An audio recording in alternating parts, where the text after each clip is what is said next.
Good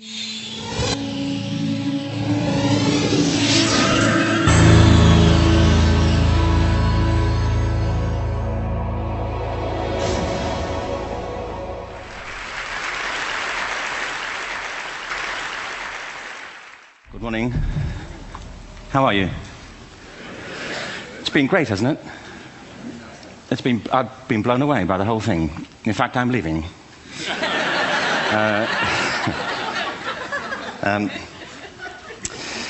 There have been three themes, haven't there, running through the conference, which are relevant to what I want to talk about. One is the extraordinary evidence of human creativity in all of the presentations that we've had and in all the people here. Just the variety of it and the range of it. The second is that it's put us in a place where we have no idea what's going to happen in terms of the future. No idea how this may play out. I have an interest in education. Actually, what I find is everybody has an interest in education. Don't you? I find this very interesting. If you're at a dinner party and you say you work in education, actually, you're not often at dinner parties, frankly, if you work in education, you're not asked, and you're never asked back, curiously. That's I think that strikes me. But if you are, and you say to somebody, they say, what do you do? And you say, you work in education, you can see the blood run from their face. They think, oh my God, why me? It's my one night out all week. But if you ask people about their education, they pin you to the wall. Because it's one of those things that goes deep with people. Am I right? Like religion and money and other things. So I have a big interest in education, and I think we all do. We have a huge vested interest in it, partly because it's education that's meant to take us into this future that we can't grasp. If you think of it, children starting school this year will be retiring in 2065. Nobody has a clue, despite all the expertise that's been on parade for the past 4 days, what the world will look like in 5 years' time. And yet we're meant to be educating them for it. So the unpredictability, I think, is extraordinary. And the third part of this is that we've all agreed, nonetheless, on the really extraordinary capacities that children have, their capacities for innovation. I mean, Serena last night was a marvel, wasn't she? Just seeing what she could do. And she's exceptional, but I think she's not, so to speak, exceptional in the whole of childhood. What you have there is a person of extraordinary dedication who found a talent. And my contention is all kids have tremendous talents, and we squander them pretty ruthlessly. So I want to talk about education, and I want to talk about creativity. My contention is that creativity now is as important in education as literacy, and we should treat it with the same status. Thank you.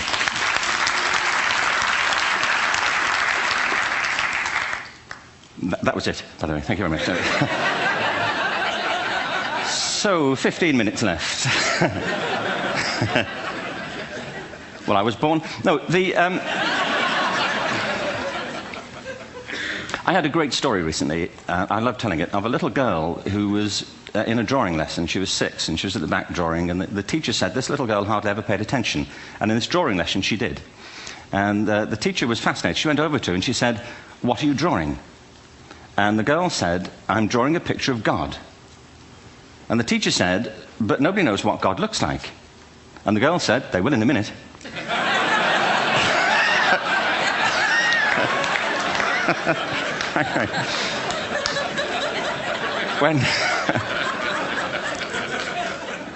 When my son was 4 in England, actually he was 4 everywhere, to be honest. I mean, if we're being strict about it, wherever he went, he was 4 that year. But he was in the Nativity play. Do you remember the story? No, it was big. It was a big story. Mel Gibson did the sequel. You may have seen it. I don't know. It was Nativity 2. But James got the part of Joseph, which we were thrilled about. We consider this to be one of the lead parts. We had the place crammed full of agents in T-shirts, James Robinson is Joseph.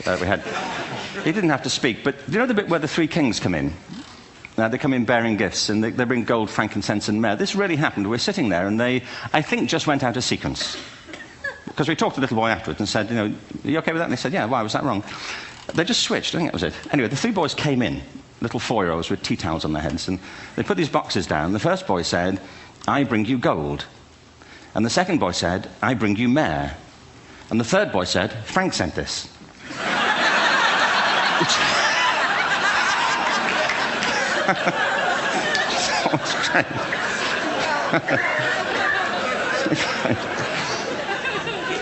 What these things have in common, you see, is that kids will take a chance. If they don't know, they'll have a go. Am I right? They're not frightened of being wrong. Now, I don't mean to say that being wrong is the same thing as being creative. What we do know is, if you're not prepared to be wrong, you will never come up with anything original. If you're not prepared to be wrong. And by the time they get to be adults, most kids have lost that capacity. They have become frightened of being wrong. And we run our companies this, by the way. We stigmatize mistakes.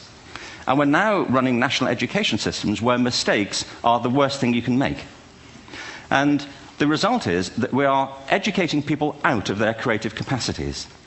Picasso once said this. He said that all children are born artists. The problem is to remain an artist as we grow up. I believe this passionately, that we don't grow into creativity, we grow out of it. Or rather, we get educated out of it. So why is this? I lived in Stratford-on-Avon until about 5 years ago. In fact, we moved from Stratford to Los Angeles. So you can imagine what a seamless transition, this was from LA. Actually, we lived in a place called Snitterfield, just outside Stratford, which is where Shakespeare's father was born. Are you struck by a new thought? I was. You don't think of Shakespeare having a father, do you? Do you? Because you don't think of Shakespeare being a child. Do you? Shakespeare being 7. I never thought of it. I mean, he was 7 at some point. He was in somebody's English class, wasn't he? Do you understand? Really? How annoying would that be?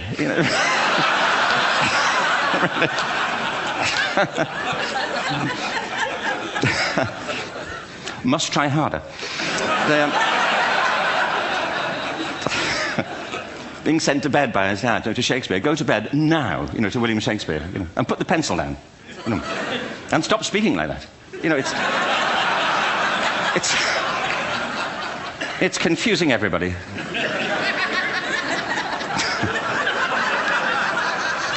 Anyway, we moved from Stratford to Los Angeles, and I just want to say a word about the transition. Actually, my son didn't want to come. I've got 2 kids. He's 21 now, and my daughter's 16. He didn't want to come to Los Angeles. He loved it, but he had a girlfriend in England. This was the love of his life, Sarah. He'd known her for a month. Mind you, they'd had their 4th anniversary by then, because it's a long time when you're 16. Anyway, he was really upset on the plane. He said, "I'll never find another girl like Sarah." And we were rather pleased about that, frankly, because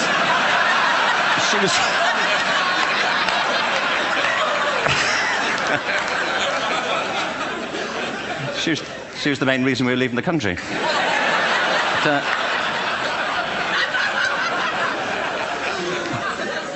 But something strikes you when you move to America and when you travel around the world. Every education system on Earth has the same hierarchy of subjects. Everyone, doesn't matter where you go. You think it would be otherwise, but it isn't.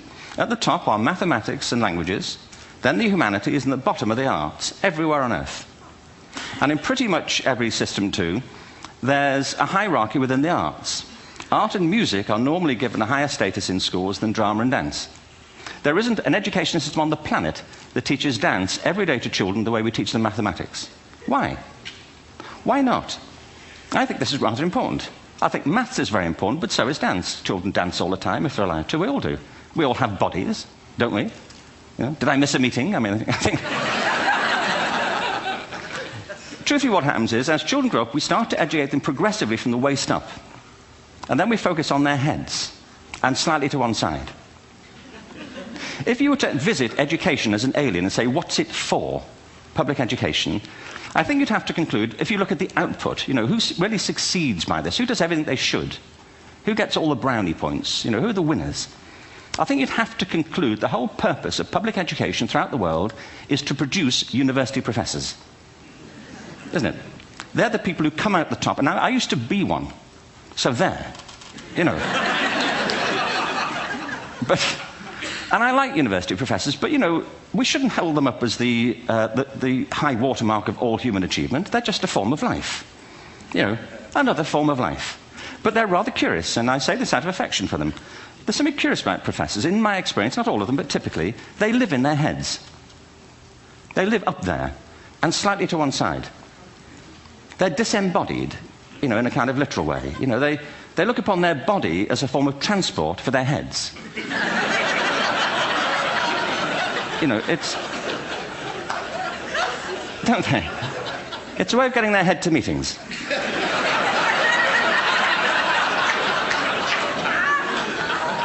If you want real evidence of out-of-body experiences, by the way, get yourself along to a residential conference for senior academics and pop into the discotheque on the final night.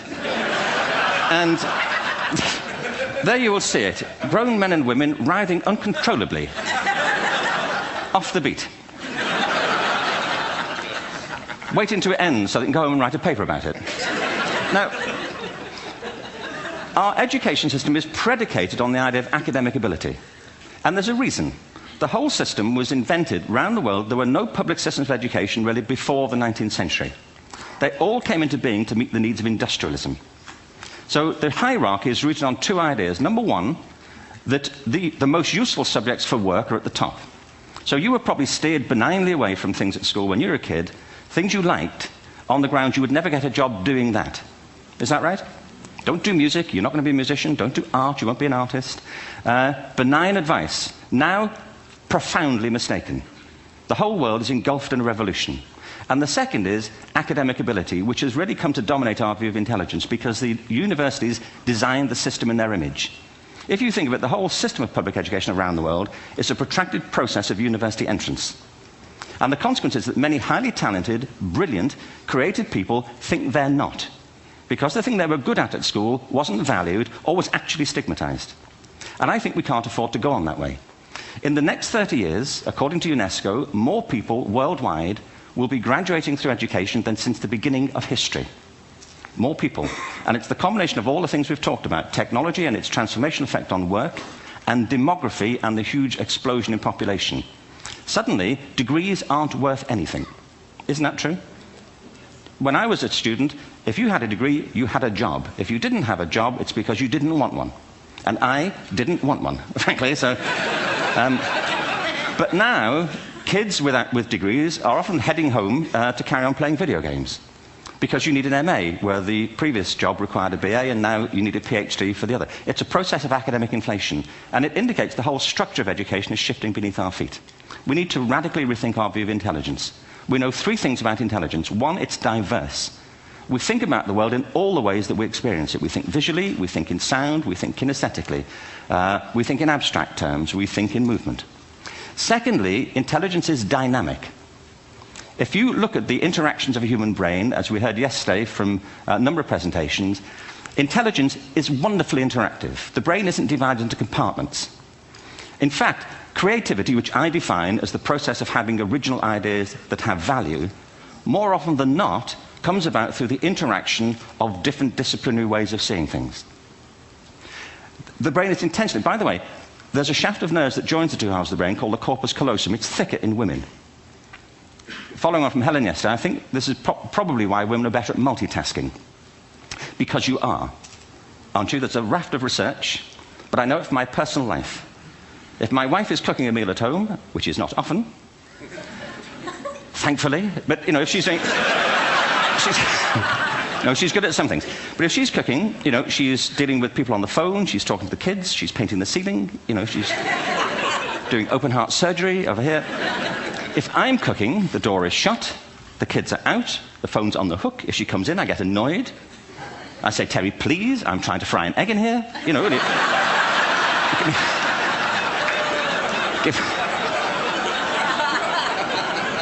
Give me a break. Actually, there was, do you know that old philosophical thing? If a tree falls in a forest and nobody hears it, did it happen? Remember that old chestnut? I saw a great T-shirt, really, recently, which said, if a man speaks his mind in a forest and no woman hears him, is he still wrong?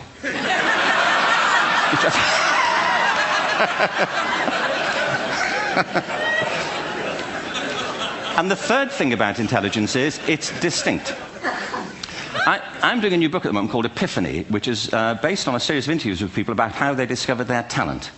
I'm fascinated by how people got to be there.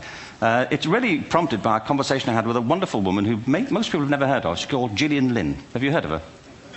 Some have. She's a choreographer, and everybody knows her work. She did Cats and Phantom of the Opera. She's wonderful. I used to be on the board of the Royal Ballet in England, as you can see. And anyway, Jill and I had lunch one day. I said, how'd you get to be a dancer? And she said it was interesting. When she was at school, she was really hopeless. And the school in the 30s wrote to her parents and said, we think Gillian has a learning disorder. She couldn't concentrate. She was fidgeting. I think now they'd say she had ADHD. Wouldn't you?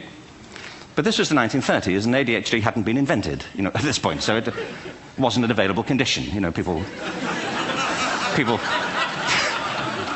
weren't aware they could have that. Anyway, she went to see this specialist.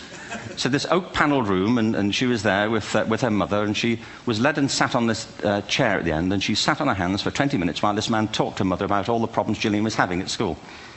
And at the end of it, because she was disturbing people, her homework was always late and so on, little kid of 8, in the end, the doctor went and sat next to Gillian and said, Gillian, I've listened to all these things that your mother's told me. I need to speak to her privately. So he said, wait here, we'll be back. We won't be very long. And they went and left her. But as they went out the room, he turned on the radio that was sitting on his desk. And when they got out the room, he said to her mother, just stand and watch her. And the minute they left the room, she said she was on her feet, moving to the music. And they watched for a few minutes, and he turned to her mother, and he said, Mrs. Lynne, Gillian isn't sick. She's a dancer. Take her to a dance school. I said, what happened? He said, she did. I can't tell you how wonderful it was. We walked in this room, and it was full of people like me. People who couldn't sit still. People who had to move to think. Who had to move to think. They did ballet, they did tap, they did jazz, they did modern, they did contemporary. She was eventually auditioned for the Royal Ballet School. She became a soloist. She had a wonderful career at the Royal Ballet. She eventually graduated from the Royal Ballet School, found her own company, the Gillian Dance Company, met Andrew Lloyd Webber. She's been responsible for some of the most successful musical theatre productions in history. She's given pleasure to millions, and she's a multi-millionaire.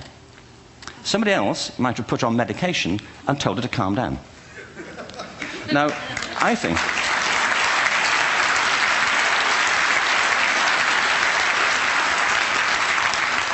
What I think it comes to is this. Al Gore spoke the other night about ecology and the revolution that was triggered by Rachel Carson. I believe our only hope for the future is to adopt a new conception of human ecology, one in which we start to reconstitute our conception of the richness of human capacity. Our education system has mined our minds in the way that we strip mine the earth for a particular commodity, and for the future it won't serve us. We have to rethink the fundamental principles on which we're educating our children. There was a wonderful quote by Jonas Salk, who said, if all the insects were to disappear from the earth, within 50 years, all life on earth would end. If all human beings disappeared from the earth, within 50 years, all forms of life would flourish. And he's right. What TED celebrates is the gift of the human imagination. We have to be careful now that we use this gift wisely and that we avert some of the scenarios that we've talked about. And the only way we'll do it is by seeing our creative capacities for the richness they are and seeing our children for the hope that they are. And our task is to educate their whole being so they can face this future. By the way, we may not see this future, but they will. And our job is to help them make something of it. Thank you very much. Bravo. Here, here.